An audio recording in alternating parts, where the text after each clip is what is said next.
क्या आपने कभी सोचा है कि रिश्तों के पीछे कितने अजीब सच छुपे होते हैं? आज हम बात करने वाले हैं नेटफ्लिक्स की सबसे अलग और शॉकिंग फिल्म अजीब दास्तान्स के बारे में, जिसमें 4 कहानियां हैं और हर कहानी आपको अंदर तक हिला देगी। अजीब दास्तान्स एक एंथोलॉजी फिल्म है जिसमें 4 अलग-अलग कहानियां दिखाई गई हैं। हर कहानी प्यार, धोखा, समाज और इंसानी भावनाओं के डार्क साइड को दिखाती है। पहली कहानी है मजनू। इसमें एक अमीर लड़की अपने घर के ड्राइवर से प्यार करने लगती है, लेकिन ये प्यार धीरे-धीरे ऑब्सेशन बन जाता है। कहानी का ट्विस्ट ऐसा है कि आखिर में आपको समझ आता है कि असली विलन कौन है। हालत एकदम खराब है और उस पूरे कमरे में एक बहुत ही खौफनाक टेंशन पसरा हुआ है। ये जो कहानी कहने का तरीका है, जहाँ शुरुआत में ही इतना इंटेंस दृश्य दिखा दिया जाता है, ये अपने आप में एक बहुत ही इफेक्टिव साइकोलॉजिकल चाल है एक तरह से। देखने वाले के दिमाग में तुरंत एक सवाल आता है कि आखिर इतनी सख्ती क्यों बरती जा रही है इन दोनों पर। बिल्कुल, पुलिस के तीखे सवालों से और उनकी हालत देखकर ये तो साफ हो जाता है कि कोई बहुत ही भयानक अपराध हुआ है। लेकिन वो अपराध आखिर है क्या, ये मिस्ट्री बनकर रहती है और यही चीज एंड तक बांध कर रखती है। अब अगर पास्ट में जाकर कहानी के बेसिक सेटअप को देखें तो मीनल की जिंदगी सिर्फ 2 बुनियादी जरूरतों के आसपास घूमती है। हाँ, पहला तो अपनी छोटी बहन बिन्नी का किसी अच्छे स्कूल में एडमिशन कराना, और दूसरा अपने घर की कटी हुई बिजली को वापस जुड़वाना। ये दोनों चीजें आम लोगों के लिए बहुत ही नॉर्मल लग सकती हैं, लेकिन मीनल के लिए ये जीने और मरने का सवाल बन चुकी हैं, और यही वो मजबूरी है जो कहानी में एक डेंजर एलिमेंट लेकर आती है। वहीं पर विनोद नाम के एक रसूखदार और अमीर आदमी की एंट्री होती है। सुशील, जो कि मीनल को पसंद करता है, वो उसे पहले ही वार्निंग देता है। हाँ, सुशील बताता है कि विनोद एक औरातबाज इंसान है, उसकी नीयत ठीक नहीं रहती। लेकिन एक इंसान जब पूरी तरह अंधेरे घर में रह रहा हो और उसकी छोटी बहन का फ्यूचर दांव पर लगा हो, तो वो मजबूरी में क्या क्या सहने को तैयार नहीं हो जाता। और विनोद बिल्कुल मीनल की इस बेबसी का पूरा फायदा उठाता है। वो मीनल का सामने एक डील रखता है, अगर मीनल उसके घर काम करेगी तो वो ना सिर्फ बिजली जुड़वा देगा, बल्कि बिन्नी का स्कूल में एडमिशन भी करवा देगा। इस वीडियो एनालिसिस में इस बात पर खास ध्यान दिलाया गया है कि मीनल को यह सब सुनकर कैसा लगता है। उसे लगता है जैसे किसी डूबते को तिनके का सहारा मिल गया हो। पर सच्चाई ये है कि वो कोई सहारा नहीं है, वो एक बहुत ही क्रूर जाल है। यहाँ सोसाइटी में जो पावर डायनामिक्स का खेल होता है, उसे बहुत ही क्लियरली दिखाया गया है। बेसिक इंसानियत तो ये कहती है कि बिजली और एजुकेशन पर सबका हक है। बिल्कुल, लेकिन विनोद जैसे लोग जिनके पास पैसा है, पावर है, वो उन बुनियादी जरूरतों को ही अपना हथियार बना लेते हैं। एग्जैक्टली, वो इन राइट्स को एक एहसान की तरह पेश करते हैं। ये एक प्योर सिस्टेमिक एक्सप्लॉयटेशन का एग्जाम्पल है। विनोद अच्छी तरह जानता है कि मीनल चाहकर भी इस ट्रैप से बाहर नहीं निकल सकती, क्योंकि उसके पास कोई और ऑप्शन ही नहीं बचा है। और इसी चीज का फायदा उठाकर विनोद उसका मानसिक और शारीरिक शोषण करने की जमीन तैयार करता है। मीनल चुपचाप सब कुछ बर्दाश्त करती है, वो उसके घर काम करना शुरू कर देती है। और उस वक्त विनोद की पत्नी प्रेग्नेंट है। मीनल उसकी बहुत अच्छी तरह देखभाल भी करती है। वो घर के सारे काम पूरी लगन से करती है, सिर्फ इसी उम्मीद में कि एक दिन विनोद अपना वादा पूरा करेगा। लेकिन घुटन तो तब बढ़ती है जब विनोद अपने असली रंग दिखाने लगता है। हाँ, वो मीना को गलत नजरों से देखता है, उसके साथ अजीब तरह से पेश आता है, और मीनल अपने अंदर के गुस्से को दबाकर रखती है। दूसरी तरफ सुशील बाहर बैठा कपड़े प्रेस कर रहा है। वो ये सब देख रहा है और अंदर ही अंदर सुलग रहा है। बीच बीच में वो पुलिस स्टेशन वाला दृश्य दोबारा आता है, जहां हम देखते हैं कि सुशील गिड़गिड़ाते हुए बोल रहा है कि उसने कुछ नहीं किया, और दोनों भूखे बैठे हैं। ये सब एक ऐसा माहौल बनाता है जहां किसी को भी लगने लगेगा कि कुछ बहुत ही बुरा होने वाला है। यहाँ पर उस वीडियो ऐसे ने एक बहुत अहमियत वाली बात नोटिस की है, जिस पर ज्यादा लोगों का ध्यान नहीं जाता। हाँ, बिन्नी का किरदार। बिल्कुल, मीनल की छोटी बहन बिन्नी इस कहानी की सबसे वीक लगने वाली पर सबसे डेंजरस कड़ी है। वो कोई आम बच्ची नहीं है जो अपने खेलकूद में मस्त हो। वो अपनी बड़ी बहन के संघर्ष को देख रही है, उसके अपमान को फील कर रही है, और उस पूरे टेंस माहौल को एक साइलेंट स्पेक्टेटर की तरह ऑब्जर्व कर रही है। बच्चे भले बड़े बड़े वर्ड्स या सिस्टम की बातें ना समझे, पर उनका ऑब्जर्वेशन बहुत शार्प होता है। हाँ, इमोशंस को वो लोग बहुत गहराई से पकड़ते हैं। बिन्नी नोटिस कर रही है कि उसके अपने घर में अंधेरा है और विनोद के घर में रोशनी। ये जो छुपने वाली इनइक्वालिटी है, ये उस बच्ची के सबकॉन्शियस माइंड में धीरे धीरे स्टोर हो रही है। और एक्सप्लॉइटर कभी अपना प्रॉमिस इजीली पूरा नहीं करता, वो हमेशा कंट्रोल चाहता है। वही विनोद कर रहा है। और फिर कहानी में वो टर्निंग पॉइंट आता है जब विनोद के घर एक बच्चे का जन्म होता है। बच्चा होने के बाद मीनल उस बच्चे को गोद में खिलाती है, उस पे बहुत प्यार भी जताती है। देखने में ऐसा लगता है जैसे वो उस परिवार की खुशियों में शामिल है। लेकिन वीडियो बताता है कि ये सब सिर्फ एक दिखावा था। असली सच्चाई रात को सामने आती है, जब मीनल अपने अंधेरे घर में वापस आती है। हाँ, वहाँ उसकी छोटी बहन उसके साथ है और बिन्नी बहुत ही मासूमियत से उससे एक सवाल पूछती है। बिन्नी, जो दिन भर अपनी बहन को देख रही थी, पूछती है कि वो उस बच्चे को इतना प्यार क्यों कर रही थी। और तब मीनल के अंदर का सारा दबाव और फ्रस्ट्रेशन फूट पड़ता है। वो चिढ़कर जवाब देती है कि कोई प्यार व्यार नहीं है, वो बच्चा तो बस एक खिलौना है। यही वो एक सेंटेंस है जो इस फिल्म का टर्निंग पॉइंट है। चाइल्ड साइकोलॉजी की गहराइयों को अगर समझना हो तो ये सीन परफेक्ट है। बिल्कुल। हम बड़े अक्सर अपने गुस्से में या सार्काज्म में कुछ ऐसे वर्ड्स बोल देते हैं जिनका असली मतलब कुछ और होता है। हाँ, क्योंकि अडल्ट्स के दिमाग में एब्स्ट्रैक्ट थिंकिंग होती है। मीनल के लिए वो बच्चा लिटरल मीनिंग में कोई खिलौना थोड़ी ना था। वो तो बस उसकी हताशा थी। बच्चा होने के बाद विनोद ने मीनल को पूरी तरह इग्नोर करना शुरू कर दिया था। उसने लाइट और स्कूल एडमिशन वाले वादे को ठंडे बस्ते में डाल दिया। मीनल का पूरा गुस्सा इस एक वर्ड में निकल रहा था। लेकिन बिन्नी के लिए वो सार्काज्म नहीं था। एग्जैक्टली। और यहाँ एक्सपर्ट एनालिसिस बहुत शानदार है। छोटे बच्चों की सोच पूरी तरह से कॉन्क्रीट होती है। मतलब उनके लिए अगर एक शब्द का एक अर्थ है तो वही पत्थर की लकीर है। हाँ, अगर मीनल ने कहा कि वो एक खिलौना है, तो बिन्नी के दिमाग ने लिटरली उस नवजात बच्चे को एक नॉन लिविंग ऑब्जेक्ट मान लिया, एक मामूली खिलौना। बिन्नी का दिमाग सार्काज्म प्रोसेस नहीं कर सकता था।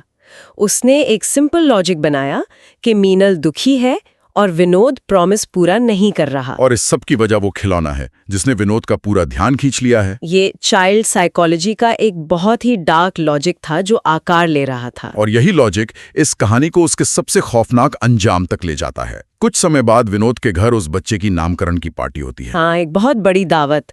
पूरा घर चमचमाती लाइटों से सजा हुआ है। अमीर लोग जश्न मना रहे हैं। उस कॉलोनी के बाकी झोपड़ियों के सामने ये बद्दा मजाक सा लगता है। और वहां सुशील बिन बुलाए पहुंच जाता है। सुशील शुरू से ही मीनल को लेकर पॉजिटिव है और विनोद से वैसे ही नफरत करता है।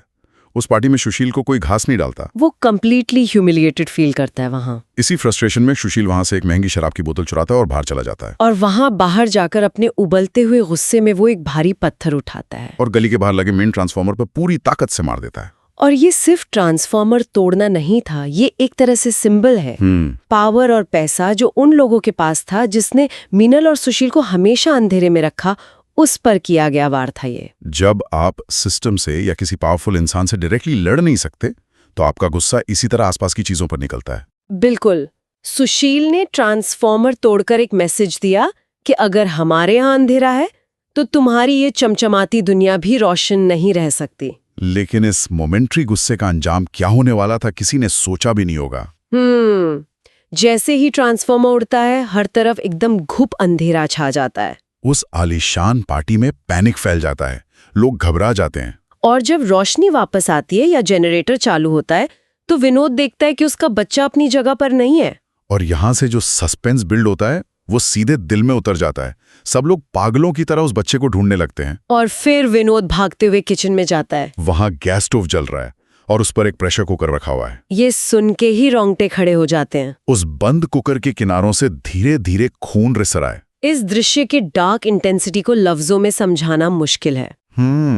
एक नवजात बच्चे को इस तरह से मारना ह्यूमन क्रूएल्टी की सारी हदें पार कर देता है। बिल्कुल। देखने वाला एक पल के लिए ब्लैंक हो जाता है कि आखिर इतनी दरिंदगी आई कहां से।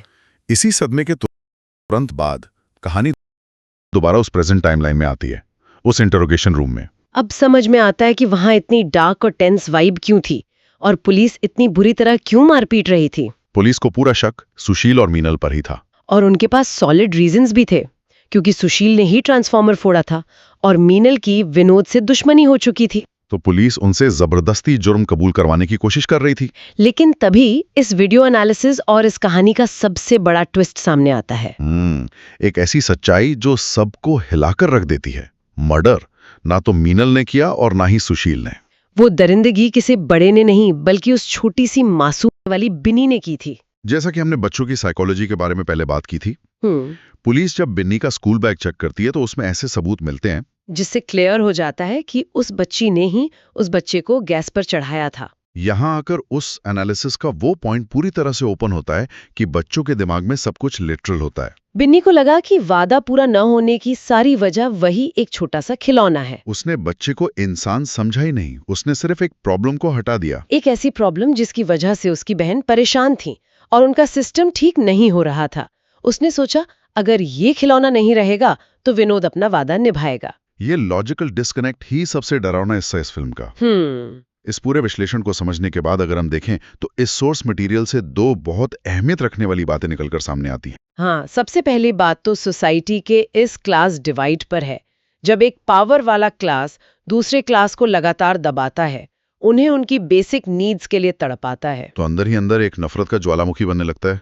और जब वहां सब्र का बांझ टूटता है तो उसका रिजल्ट सिर्फ गुस्सा नहीं होता बल्कि बहुत ही एक्सट्रीम और वायलेंट हो सकता है। अमीर लोगों को लगता है कि वो गरीबों को इजीली क्रश कर सकते हैं, लेकिन उनकी यह हताशा किसी भी खौफनाक रूप में बाहर आ सकती है।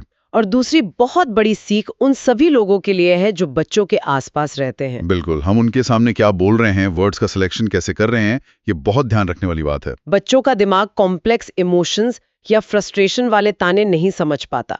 उनका दिमाग हर वर्ड को एग्जैक्टली वैसा ही रिकॉर्ड करता है जैसा बोला जाता है। अमीन ने अपनी बेबसी में आकर सिर्फ गुस्से में खिलौना वर्ड बोला था, पर उस एक वर्ड ने कितनी भयानक ट्रेजेडी पैदा कर दी। ये सोर्स मटेरियल इस बात का प्रूफ है कि हमारे शब्दों में कितनी ताकत होती है और वो कितने डिस्ट्रक्टिव बन सकते हैं अगर गलत दिमाग पर पड़ गए। हाँ, और ये चर्चा हमें प्रोवोक करती है अपने ही आसपास के माहौल को एनालाइज करने के लिए। बिल्कुल, कि हम सोसाइटी के लोअर सेक्शन के साथ या अपने घर पर काम करने वालों के साथ कैसा बिहेव करते हैं और अपने ही बच्चों के सामने कैसा माहौल बनाते हैं। सही बात है। और इसके साथ ही इस डीप डाइव के अंत में एक आखिरी थॉट है जो शायद हर किसी को अकेले में सोचने पर मजबूर कर देगा। क्या सवाल है। अगर एक छोटे बच्चे का दिमाग सचमुच एक खाली स्लेट की तरह होता है जो सिर्फ उन्हीं चीजों को लिखता है जो उसके आसपास का समाज उसे बोलता या दिखाता है, हाँ, तो ऐसी सिचुएशन में आखिर असली विलन कौन हुआ? क्या वो उस बच्ची की मासूमियत को पहले ही मार दिया था? ये अपने आप में एक बहुत ही डिस्टर्बिंग थॉट है जिसे आंसर करना इतना आसान नहीं है। इस बेचैन कर देने वाले विचार के साथ हमें सोर्स मटेरियल की इस विस्तृत बहुत अहमियत रखने वाली बातें निकलकर सामने आती हैं। हाँ, सबसे पहली बात तो सोसाइटी के इस क्लास डिवाइड पर है। जब एक पावर वाला क्लास दूसरे क्लास को लगातार दबाता है, उन्हें उनकी बेसिक नीड्स के लिए तड़पाता है, तो अंदर ही अंदर एक नफरत का ज्वालामुखी बनने लगता है। और जब वहां सब्र का बांझ टूटता है तो उसका रिजल्ट सिर्फ गुस्सा नहीं होता बल्कि बहुत ही एक्सट्रीम और वायलेंट हो सकता है। अमीर लोगों को लगता है कि वो गरीबों को इजीली क्रश कर सकते हैं, लेकिन उनकी यह हताशा किसी भी खौफनाक रूप में बाहर आ सकती है। और दूसरी बहुत बड़ी सीख उन सभी लोगों के लिए है जो बच्चों के आसपास रहते हैं। बिल्कुल, हम उनके सामने क्या बोल रहे हैं, वर्ड्स का सिलेक्शन कैसे कर रहे हैं, ये बहुत ध्यान रखने वाली बात है। बच्चों का दिमाग कॉम्प्लेक्स इमोशंस या फ्रस्ट्रेशन वाले ताने नहीं समझ पाता। उनका दिमाग हर वर्ड को एग्जैक्टली वैसा ही रिकॉर्ड करता है जैसा बोला जाता है। अमीन ने अपनी बेबसी में आकर सिर्फ गुस्से में खिलौना वर्ड बोला था, पर उस एक वर्ड ने कितनी भयानक ट्रेजेडी पैदा कर दी। ये सोर्स मटेरियल इस बात का प्रूफ है कि हमारे शब्दों में कितनी ताकत होती है और वो कितने डिस्ट्रक्टिव बन सकते हैं अगर गलत दिमाग पर पड़ गए। हाँ, और ये चर्चा हमें प्रोवोक करती है अपने ही आसपास के माहौल को एनालाइज करने के लिए। बिल्कुल, कि हम सोसाइटी के लोअर सेक्शन के साथ या अपने घर पर काम करने वालों के साथ कैसा बिहेव करते हैं और अपने ही बच्चों के सामने कैसा माहौल बनाते हैं। सही बात है। और इसके साथ ही इस डीप डाइव के अंत में एक आखिरी थॉट है जो शायद हर किसी को अकेले में सोचने पर मजबूर कर देगा। क्या सवाल है। अगर एक छोटे बच्चे का दिमाग सचमुच एक खाली स्लेट की तरह होता है जो सिर्फ उन्हीं चीजों को लिखता है जो उसके आसपास का समाज उसे बोलता या दिखाता है, हाँ, तो ऐसी सिचुएशन में आखिर असली विलन कौन हुआ? क्या वो मासूम सी दिखने वाली बच्ची जिसने ये अपराध किया, या फिर वो खोखला और बेरहम समाज जिसने अपने झूठे वादों और शोषण से उस बच्ची की मासूमियत को पहले ही मार दिया था? ये अपने आप में एक बहुत ही डिस्टर्बिंग थॉट है जिसे आंसर करना इतना आसान नहीं है। इस बेचैन कर देने वाले विचार के साथ हमें सोर्स मटेरियल की इस विस्तृत चर्चा को यहीं पर रोकते हैं। तो इसी के साथ ये एक्सप्लेनेशन को खत्म करते हैं और आप अपनी विचार कमेंट्स में बताएं और हमारे चैनल झटपट हॉलीवुड को सब्सक्राइब करें।